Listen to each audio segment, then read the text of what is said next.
Selamat datang kembali di Open House Fakultas Farmasi Universitas Indonesia 2021. Kembali lagi bersama aku, Yuki, dan rekan aku, Rula. Nah, sekarang kita mau ngapain nih, Rula? Tadi kan teman-teman udah pada kenal nih tentang Fakultas Farmasi dan bidang pekerjaannya. Kalian tentu penasaran dong, gimana sih rasanya bermain dengan alat-alat praktikum di Fakultas Farmasi? Nah, yuk kita langsung aja berkunjung ke lab Fakultas Farmasi di UI.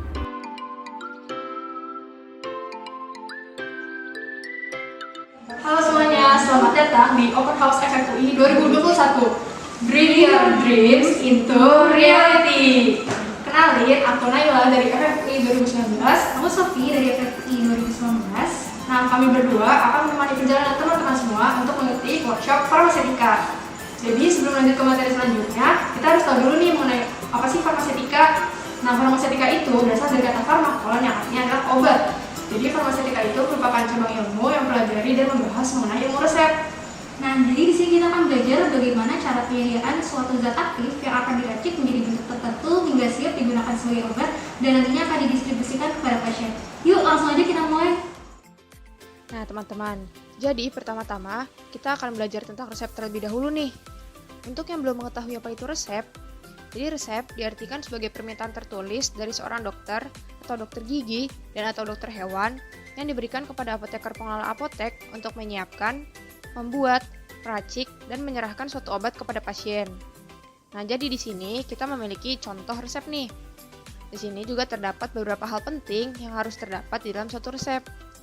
Hal penting yang pertama yang harus terdapat di dalam suatu resep adalah nama, alamat, dan juga nomor registrasi dari seorang dokter. Hal tersebut harus tercantum agar kita dapat mengetahui bahwa resep tersebut merupakan resep yang valid. Kemudian hal penting yang selanjutnya adalah tanggal, yang merupakan tanggal resep tersebut dibuat dan juga dikeluarkan. Selanjutnya, ada nama dan alamat daripada seorang pasien. Nah, informasi dari pasien akan semakin lengkap dan akan semakin baik apabila tercantum juga umur dan berat badan dari seorang pasien. Selanjutnya ada superscription atau tulisan RX atau reaksi. Kemudian ada inscription yang berisi mengenai isi di dalam obat yang akan dibuat. Kemudian ada subscription yang merupakan jumlah obat yang akan dibuat. Kemudian ada transcription atau signatura yang merupakan aturan dari pemakaian obat. Kemudian ada doctor signature atau tanda tangan dari seorang dokter. Dan yang terakhir itu ada refill information yang merupakan informasi berapa kali resep tersebut dapat diulang atau dapat ditebus kembali. Nah, selanjutnya udah resep. Jadi kita juga perlu tahu sebenarnya apa sih yang para apoteker lakukan setelah mereka itu mendapat resep. Jadi pertama, apoteker ini akan membaca dulu resepnya, lalu melihat apakah semua kriteria penting yang ada pada resep telah tertera lengkap atau belum. Jika belum, maka apoteker bisa mengkonfirmasikannya kembali dengan dokter. Kemudian, apoteker akan melakukan pengecekan kepada obat-obat yang ada. Jadi, apakah dosisnya sudah sesuai? Kemudian, apakah obatnya tidak ada yang kontradiktif? Dan apakah cara pemberiannya sudah sesuai? Setelah itu, barulah seorang apoteker dapat membuat resep yang ada. Kemudian, obat akan diserahkan kepada pasien. Nah, di resep sebelumnya mungkin teman-teman udah lihat ada beberapa tulisan seperti R atau mungkin MF atau cup, dan istilah tersebut itu merupakan istilah yang sering digunakan dalam beberapa resep dan dalam bidang kefarmasian lainnya. Jadi di sini kita akan memberitahu beberapanya. Yang pertama itu ada R, artinya resep, yang berarti ambillah. MF, singkatan dari mesefak, yang artinya buatlah. At, yang artinya tambahkan sampai. Jadi misalkan di dalam resep tertulis add 100, itu artinya tambahkan sampai 100. Lalu cup, yang berarti kapsul. Pulv, singkatan dari pulveres atau serbuk. PC, singkatan dari coskoenam, yang artinya setelah makan. AC, singkatan dari antekoenam, yang artinya sebelum makan. Dan ada lagi juga DD, yang bisa dibaca DD sehari. Ada lagi BDD, bisa dibaca bis DDY, yaitu artinya 2 kali sehari. TDD bisa dibaca ter DDY, yang artinya 3 kali sehari. Nah teman-teman, jadi di sini sudah terdapat resep pertama ya yang akan kita buat. Jadi, hal pertama yang harus kita lakukan adalah mengecek terlebih dahulu kelengkapan dari resepnya, seperti yang sebelumnya sudah dijelaskan. Nah, beberapa hal penting yang harus terdapat di dalam resep. Yang pertama di sini, nama dokter ada, kemudian untuk SIP dokter atau surat izin praktik atau nomor registrasi dari dokternya juga ada, kemudian alamat dan nomor telepon dokternya ada, tanggal penulisan resepnya ada, kemudian paraf atau tanda tangan dan cap dokter. Untuk parafnya itu ada karena ada tulisan TTD, namun untuk tanda tangan dan cap dokternya itu tidak ada. Kemudian untuk nama pasiennya ada, usia pasiennya juga ada, berat badan pasiennya ada, kemudian untuk alamat pasien di sini tidak ada, tulisannya dapat dibaca dengan jelas, dan ketepatan signaturanya juga ada. Pada resep ini, signaturanya itu adalah tulisan yang diberi lingkaran berwarna merah, yaitu tulisan MF Pulv No X dan STDD Pulv 1 PC. Untuk MF Pulv No X itu dibaca Miscevac Pulveres nomor X, yang artinya buatlah pulveres atau serbuk sebanyak 10 bungkus. Kemudian untuk yang STDD Pulv 1 PC dapat dibaca Signater Dedie Pulveres 1 Pos Koen 6, yang artinya adalah diminum 3 kali sehari sebanyak 1 bungkus setelah makan. Dari resep yang tadi, kita dapat mengetahui ya teman-teman, obat yang digunakan adalah paracetamol sebanyak 8 tablet. Nah, setelah itu kita harus mengetahui terlebih dahulu bahwa paracetamol itu obat golongan apa sih, seperti itu. Nah, di dalam farmasi ini terdapat 4 jenis golongan obat. Yang pertama itu ada obat golongan bebas dengan simbol lingkaran berwarna hijau, kemudian ada obat golongan bebas terbatas dengan simbol lingkaran berwarna biru, kemudian ada obat golongan keras yaitu dengan simbol lingkaran berwarna merah dan terdapat huruf K, kemudian ada obat golongan narkotika dengan simbol seperti tanda plus berwarna merah. Dapat diketahui bahwa paracetamol merupakan obat golongan bebas dengan UD atau usual dose atau dosis yang biasanya digunakan yaitu 500 mg. Kemudian paracetamol memiliki takaran untuk takaran maksimumnya itu tidak ada. Kemudian khasiat dari paracetamol sendiri itu adalah analgesik dan antipiretik. Nah, selanjutnya untuk pemberian dari paracetamol. Nah, pemberian itu apa sih? Jadi pemberian itu merupakan bentuk dari sediaan yang akan kita gunakan. Jadi kita harus mengetahui pemberian bahan obat yang akan kita gunakan agar kita dapat membedakan bahan yang satu dengan bahan yang lainnya. Karena apa? Karena banyak sekali obat yang memiliki pemberian itu yang serupa gitu. Jadi banyak yang mirip-mirip. Untuk paracetamol, pemberiannya itu hablur atau serbuk hablur putih, tidak berbau dan rasanya pahit. Kemudian yang selanjutnya tidak kalah penting adalah referensi. Jadi kita harus mencantumkan referensi yang tentunya valid dan benar-benar terbukti. Di sini aku menggunakan referensinya itu dari Farmakope Indonesia edisi ke-5. Setelah kita mengetahui golongan obat dari paracetamol, kemudian usual dose-nya, khasiat, pemberian, kemudian kita dapat masuk kepada perhitungan dari obat itu sendiri. Jadi tadi seperti yang tercantum dalam resep, kita menggunakan 8 tablet paracetamol, yang mana dalam satu tablet itu mengandung 500 mg. Jadi untuk totalnya ada 8 tablet, untuk satu tablet 500 mg, dan untuk totalnya itu 4000 mg. Setelah kita membahas resep tadi, sekarang kita dapat masuk kepada cara pembuatannya. Nah, langkah pertama yang akan dilakukan yaitu menyiapkan alat dan bahan. Jadi di sini kita memiliki beberapa alat dan bahan yang digunakan. Alatnya itu terdapat lumpang dan alu, kertas perkamen, dan juga timbangan, tablet paracetamol.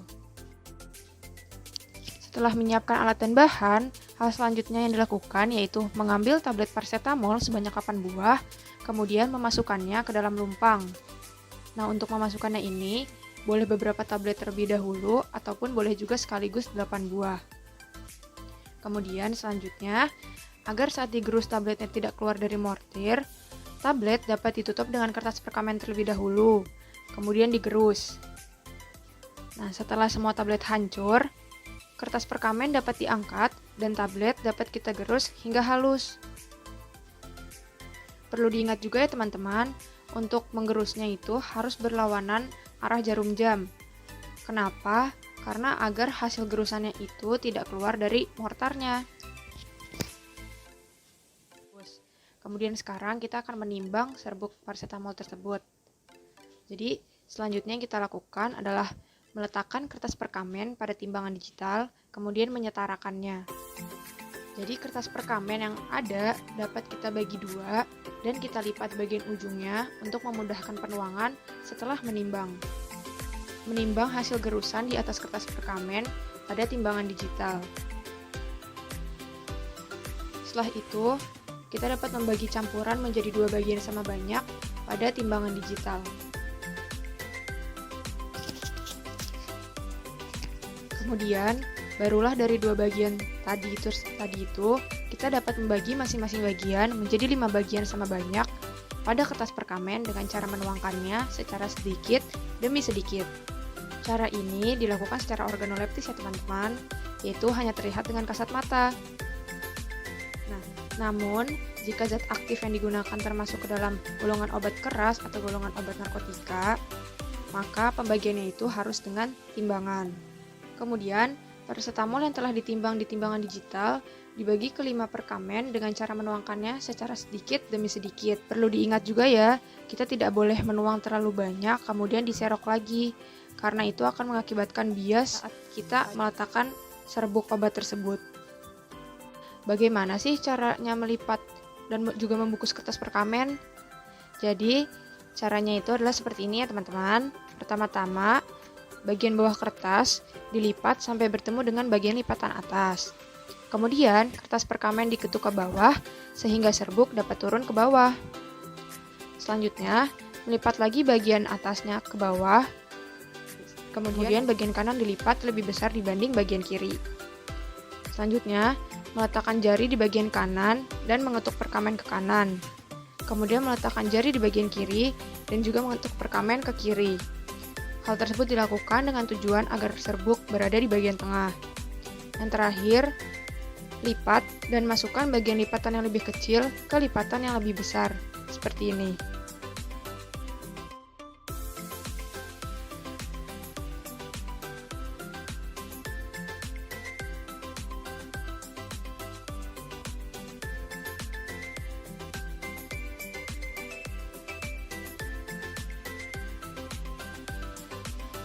Nah, selanjutnya kita juga tidak boleh lupa ya untuk membuat etiket. Jadi etiket obat itu terdapat 2 macam. Yang pertama ada etiket berwarna putih yang ditujukan untuk obat oral, dan yang kedua ada etiket berwarna biru yang ditujukan untuk obat topikal seperti salep, krim, dan juga lain-lainnya. Jadi untuk etiket yang berwarna biru ini ditunjukkan untuk obat dengan pemakaian luar ya teman-teman. Kemudian pemberian etiket ini bertujuan untuk memberikan informasi tentang aturan dari pemakaian obatnya. Nah, pada resep akan digunakan etiket berwarna putih karena sediaannya itu berupa pulveres atau serbuk. Nah, di dalam etiket itu juga mencakup nama apotek atau laboratorium. Di sini tertera nama apotek atau laboratoriumnya itu adalah Laboratorium Farmasetika Fakultas Farmasi Universitas Indonesia. Kemudian nama apotekernya itu ada Nela Nafisa. Untuk nomor resep yang dibuatnya itu nomor 1. Kemudian tanggal penulisan resepnya tanggal 19 Januari 2021. Untuk nama pasiennya yaitu Leni dan aturan pakai obatnya 3 kali sehari, 1 bungkus setelah makan. Nah, selanjutnya adalah resep kedua yang akan kita buat. Sebelumnya kita harus cek dulu nih kelengkapan dari resepnya. Pertama, nama dokternya itu ada, SIP dokternya ada, alamat dan nomor telepon dokternya ada, tanggal penulisan resep ada, paraf dokternya di sini ada tertulis TTD tapi cap dokternya itu nggak ada, nama pasien ada, usia pasien ada, berat badan pasien ada. Nah, jadi di sini di bawah di resep itu tertulis Pro Ana 13 tahun 35 kg. Nah, ini merupakan data pasiennya. Alamat pasiennya itu nggak ada, tulisannya jelas, signaturanya ada. Jadi di resep signaturanya itu adalah yang tertulis MF Kapno X dan baris kedua SPRN Cup 1 DD max 3 kali. Nah, untuk yang baris pertama MF Cup No X itu singkatan dari Mesevac kapsul numero X, yang artinya buatlah dalam kapsul sebanyak 10. Lalu di baris kedua itu SPRN Cup 1 DD max 3 kali, singkatan dari Signa Pro Renata kapsul 1 DD max 3 kali, yang artinya juga perlu satu kapsul maksimal 3 kali sehari. Nah, ini maksudnya dia boleh minum satu kapsul jika perlu, dan dalam sehari itu maksimal 3 kali. Nah, selanjutnya kita juga perlu tahu mengenai lebih jelasnya dari bahan obat yang akan kita gunakan. Nah, di sini ada paracetamol dan ada CTM.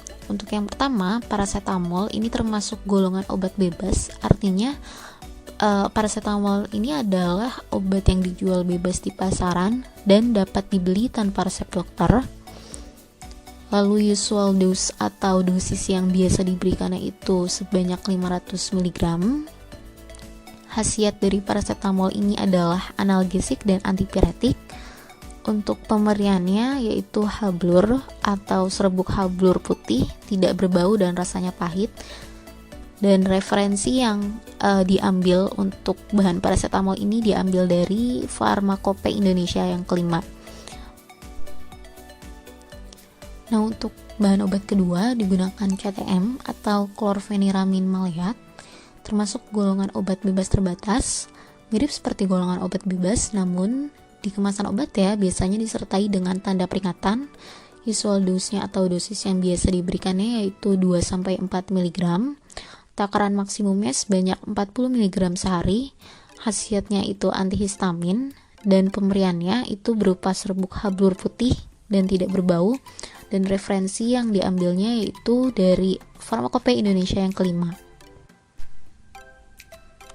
Nah, setelah sebelumnya kita mengetahui lebih lengkap mengenai bahan obat yang digunakan, kita juga perlu melakukan perhitungan. Yang pertama, untuk paracetamol itu digunakan 7 tablet, di mana satu tabletnya itu terkandung 500 mg, sehingga nanti totalnya akan diambil 3.500 mg. Untuk yang kedua, CTM akan digunakan 5 tablet, di mana satu tabletnya itu terkandung 4 mg, sehingga totalnya nanti akan diambil sebanyak 20 mg. Nah, selanjutnya kita mulai masuk ke cara pembuatannya. Pertama, menyiapkan alat dan bahan. Nah, alat dan bahan yang digunakan apa aja sih?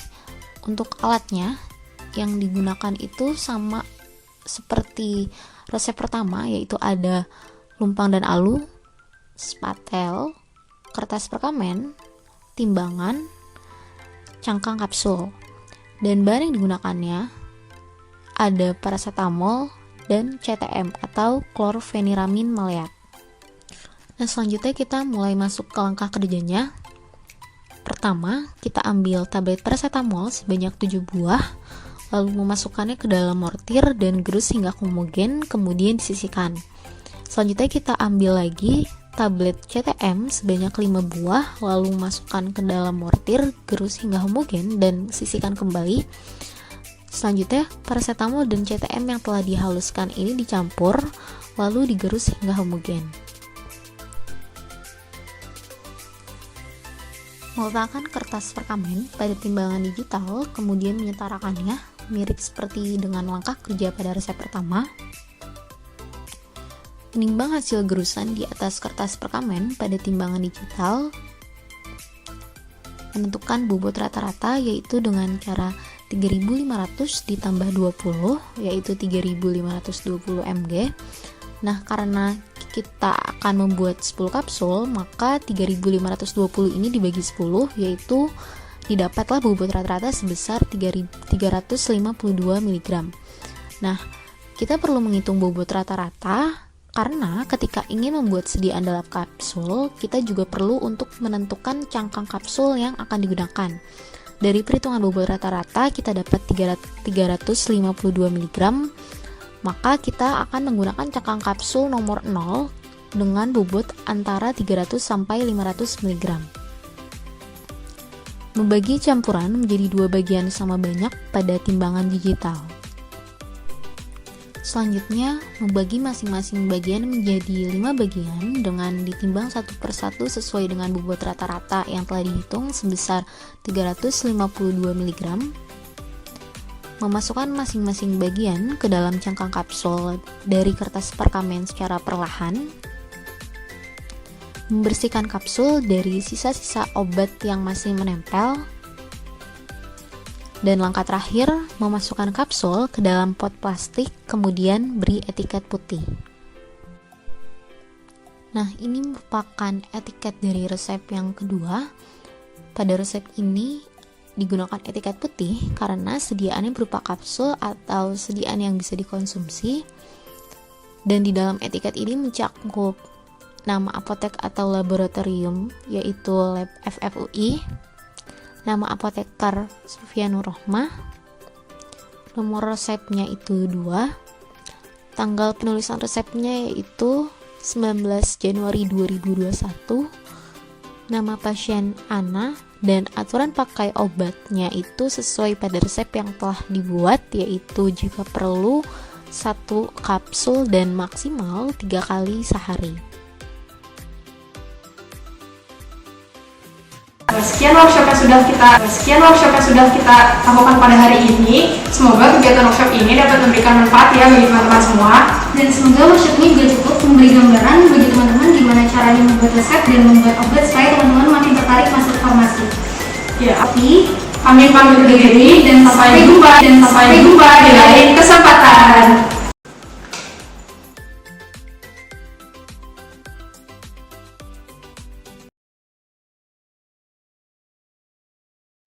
Wah, seru banget ya tadi bikin obat-obat. Makin tertarik kan pastinya sama farmasi. Nah, supaya lebih tertarik lagi sama farmasi UI, kita bakal ngajak kalian untuk tur keliling gedung farmasi UI dan Erika yang pastinya bakal seru banget. Iya, karena faktor pandemi, jadi udah lama banget nih kita nggak ke gedung farmasi dan Erika. Ngerasa kangen gak sih? Iya nih Yuki, kangen banget. Daripada kangen aja, yuk kita langsung tur ke gedung farmasi dan Erika lewat virtual tour open house.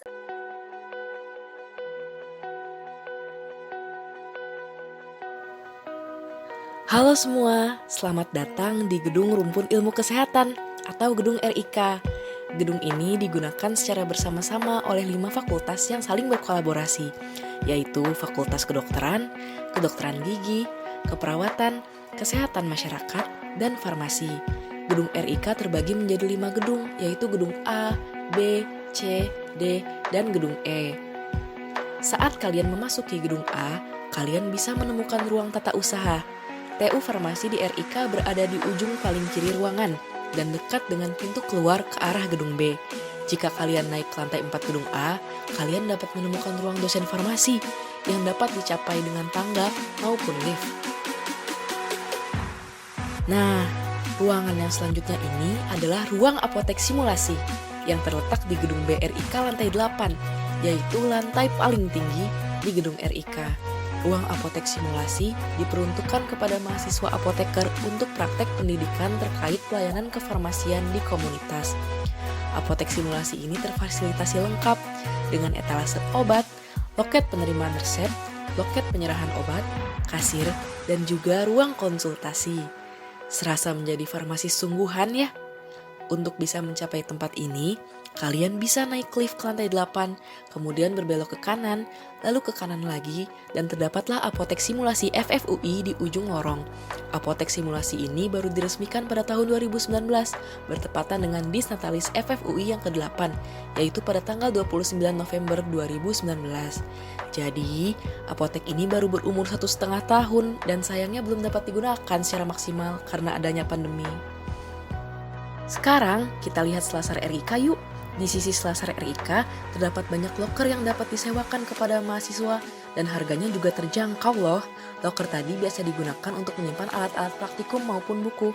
Selasar RIK ini selalu ramai sama mahasiswa kalau lagi jam istirahat, karena berbagai mahasiswa dari 5 fakultas semuanya berkumpul di gedung ini. Yuk sekarang kita lihat web-webnya. Ruangan ini memiliki banyak fasilitas untuk melakukan praktikum, contohnya buret yang biasa digunakan di lemari asam ini. Gak hanya itu, ruangan ini juga difasilitasi loker yang bisa digunakan untuk menyimpan tas saat sedang praktikum. Wet Lab menyediakan 10 meja praktikum yang sangat luas dan siap untuk digunakan mahasiswa Erika. Nah, ada pun wastafel dan shower station yang bisa digunakan apabila kita terkena bahan kimia yang berbahaya. Saat berada di Wet Lab, kita harus menggunakan APD yang sesuai dan mematuhi peraturan yang ada. Yuk kita intip alat lab lainnya. Lab ini juga menyediakan alat sentrifugasi, inkubator, koloni counter, dan masih banyak lagi. Ini dia contoh alat-alat lainnya.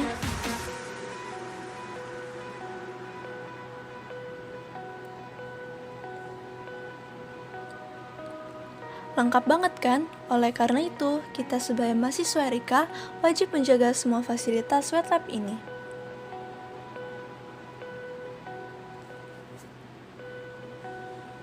Sekarang, jalan-jalan lagi yuk ke ruangan lainnya. Yang kalian lihat sekarang adalah jembatan yang menghubungkan gedung B dan gedung C Erika. Jembatan antara gedung seperti ini hanya tersedia di lantai 2 ya. Kita akan memasuki gedung C nih guys. Gedung yang sering dijadikan tempat nongkrong karena tersedia bangku dan meja-meja panjang di sasarnya. Ini dia penampakan gedung C dan gedung D Erika. Adapun taman di tengah-tengahnya.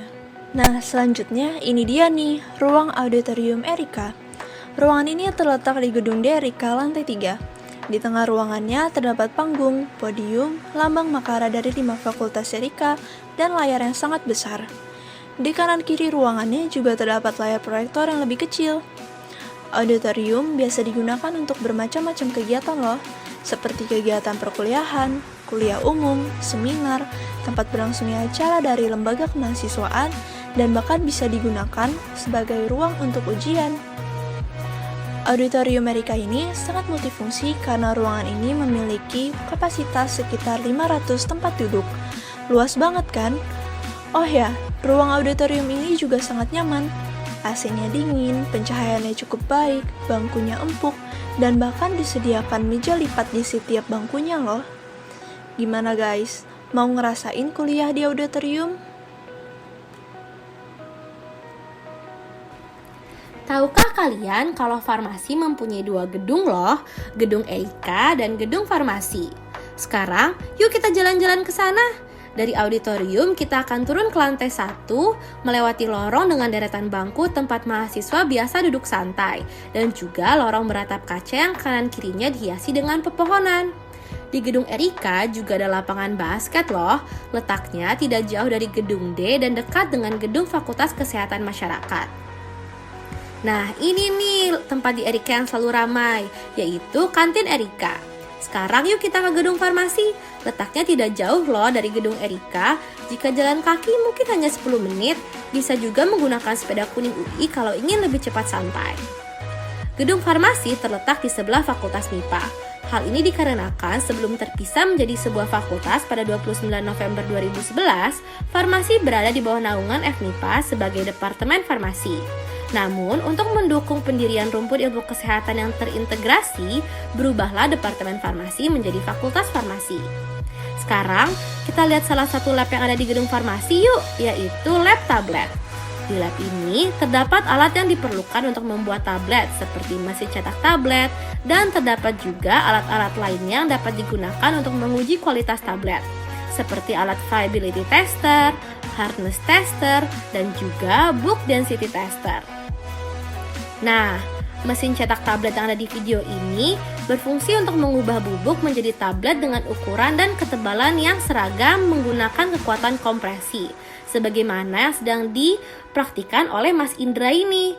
Tahukah kalian kalau tablet yang dicetak dalam video ini hanya berisi amilum atau zat pengisi, tidak ada zat aktifnya loh. Selain itu, ada uji lain seperti alat flow tester, dissolution tester, disintegration tester, dan lain sebagainya. Sekian tur kali ini teman-teman, sampai jumpa di Farmasi UI. Dadah!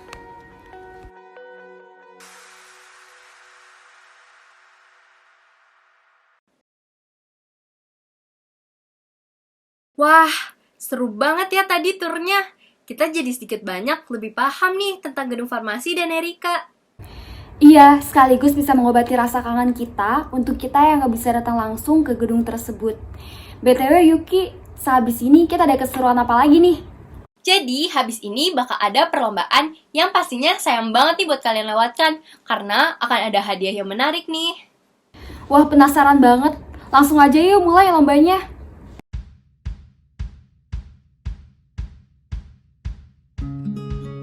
Halo teman-teman, perkenalkan aku Dila. Dan aku Farah, kami berdua yang akan memandu sesi kuis kali ini. Nah, seperti yang sudah disebutkan sebelumnya, sekarang kita akan memasuki sesi kuis. Kuis akan dilaksanakan dalam waktu 5 menit lagi. Cara untuk ikut kuisnya adalah: pertama, kalian masuk ke dalam website join.quizzes.com. Setelah itu, masukkan kode yang tertera di kolom chat untuk bergabung. Selanjutnya, jangan lupa untuk menuliskan nama kalian. Ingat, nama harus sesuai dengan nama asli kalian ya. Kemudian, tunggu sebentar hingga kuis dimulai. Bener banget teman-teman, ayo buruan join kuisnya deh. Soalnya kalian tau gak sih, ada yang seru dari kuis ini. Karena bagi 3 pemenang dengan nilai tertinggi akan mendapatkan hadiah menarik loh dari Open House FFUI 2021. Jadi tunggu apa lagi? Dan ingat, pemenang harus menggunakan nama asli ya. Karena kalau tidak menggunakan nama asli, hadiahnya akan dianggap hangus dan diberikan kepada peringkat yang ada di bawahnya. Sayang banget kan? Wah, hadiahnya pasti menarik banget nih. Aku jadi pengen ikutan kuisnya juga deh, Far. Aku juga sama kayak kamu, Dil. Aku jadi pengen ikutan kuisnya nih, biar bisa dapet hadiah menarik dari open house ini. Oh ya teman-teman, aku mau ngasih tahu sesuatu nih. Jadi, dalam kuis ini terdapat pertanyaan-pertanyaan terkait rangkaian acara Open House FFUI 2021 yang telah dilaksanakan, seperti seminar, workshop, dan tour. Selain itu, dalam kuis ini juga terdapat soal-soal yang dipelajari oleh para mahasiswa FFUI loh. Jadi dari kuis ini, kalian bisa tahu apa aja sih materi yang dipelajari sama kakak-kakak mahasiswa FFUI. Betul sekali. Kalian masih ingat gak nih sama materi-materinya? Materi workshop, seminar, dan tour yang sudah dilakukan? Pastinya masih pada inget dong, Far. Kan teman-teman peserta Open House FFUI kita ini pada excited banget. Jadi mereka memperhatikan semua materi yang dijelaskan selama rangkaian acara Open House ini. Wah, keren sekali. Oh iya, waktu untuk join kuisnya tinggal 3 menit lagi ya teman-teman. Jadi jangan lupa untuk join, ayo buruan. Oh iya, aku penasaran nih sama perasaan teman-teman peserta Open House FFUI 2021. Kira-kira setelah mengikuti acara Open House ini, kalian jadi makin tertarik nggak nih buat masuk ke Fakultas Farmasi UI? Kalian bisa jawab ya di kolom chat. Ayo, benar teman-teman. Ayo penuhin kolom chatnya yuk sama pesan-kesan kalian. Kalau aku jadi peserta sih ya, Dil, aku bakal jadi makin tertarik dan yakin nih buat masuk ke Fakultas Farmasi UI. Karena di Open House ini banyak banget informasi terkait Farmasi UI. Kalau kamu gimana, Dil? Sama banget nih, Far. Setelah ikut acara Open House FFUI ini, aku yakin aku makin bakal mau masuk ke Fakultas Farmasi UI karena banyak banget nih insight yang aku dapetin dari acara ini.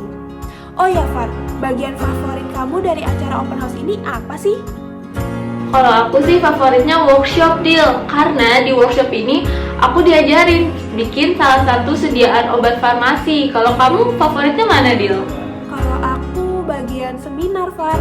Soalnya pembicaranya keren-keren banget dan materi yang disampaikan benar-benar menambah pengetahuan kita tentang farmasi.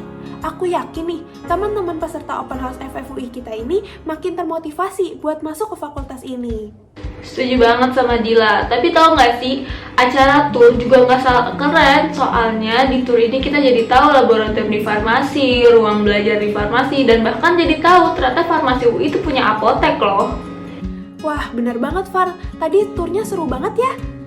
Nggak kerasa nih, waktunya tinggal 1 menit lagi.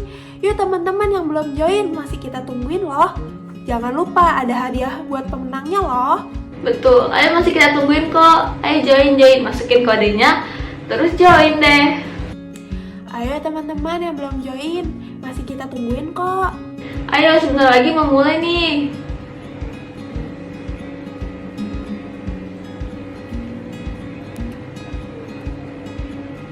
Nah, karena sudah mau 5 menit lagi, Kayaknya kita mulai aja ya. 1, 2, 3, kuis dimulai.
Waktu untuk kuis sudah habis ya teman-teman. Aku mau berterima kasih banyak buat semua peserta Open House FFUI 2021 yang sudah mengikuti rangkaian acara dari awal hingga akhir dan mengerjakan kuis dengan sungguh-sungguh. Oh ya teman-teman, jangan lupa ya, akan ada hadiah menarik untuk 3 peserta kuis dengan nilai terbaik. Betul banget. Makanya kalian harus pantau terus nih lini masa Open House FFUI 2021 karena pengumuman pemenang kuis akan juga di sana. Kalian bisa cek di Instagram Open House FFUI 2021 di @openhousefui. Far, cara untuk klaim hadiah kuisnya gimana sih nanti?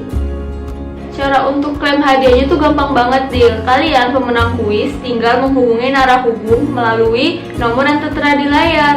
Tapi diharapkan pemenang menghubungi dalam kurun waktu 1x24 jam ya. Kalau tidak, nanti hadiahnya dianggap hangus. Oh ya, ada satu info lagi nih teman-teman.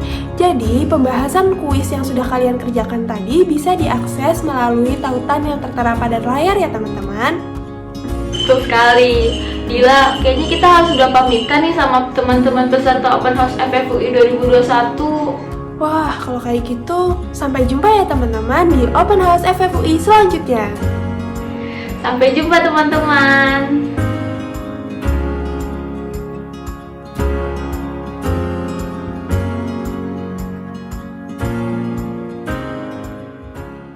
Gimana nih Yuki? Seru banget ya kegiatan hari ini.